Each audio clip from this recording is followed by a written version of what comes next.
Halo teman-teman, selamat datang di Mata Publik, channel yang katanya paling keren se-Indonesia. Kalau ada yang lebih keren nanti kita bahas juga.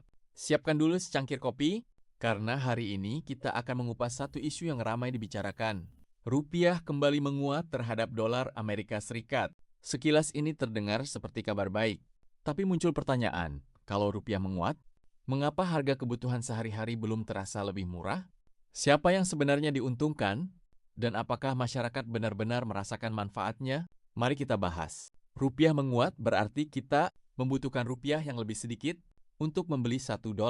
Misalnya, dari Rp16.500 menjadi Rp16.200 per dolar. Bagi pasar, ini sering dianggap sebagai sinyal meningkatnya kepercayaan investor terhadap ekonomi Indonesia. Penguatan rupiah dipengaruhi beberapa faktor. Pertama, masuknya investasi asing yang meningkatkan permintaan terhadap rupiah.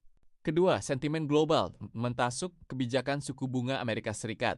Ketiga, fundamental ekonomi Indonesia seperti inflasi yang terkendali, cadangan devisa yang kuat, dan pertumbuhan ekonomi yang tetap positif.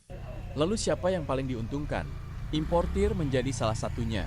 Barang impor, bahan baku, hingga mesin industri berpotensi lebih murah.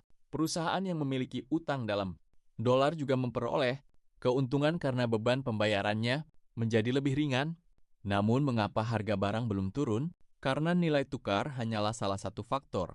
Harga juga dipengaruhi biaya distribusi, BBM, produksi, cuaca, pasokan, permintaan, hingga strategi perusahaan.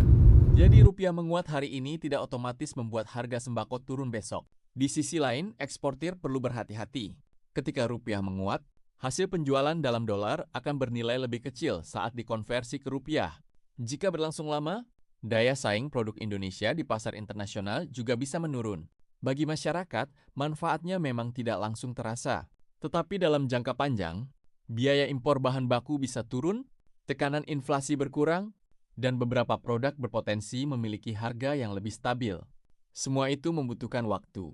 Yang lebih penting bukan sekadar rupiah menguat, melainkan apakah ekonomi benar-benar menciptakan lapangan kerja, meningkatkan investasi, memperkuat industri, dan menaikkan daya beli masyarakat. Karena ekonomi yang sehat harus bisa dirasakan manfaatnya oleh rakyat.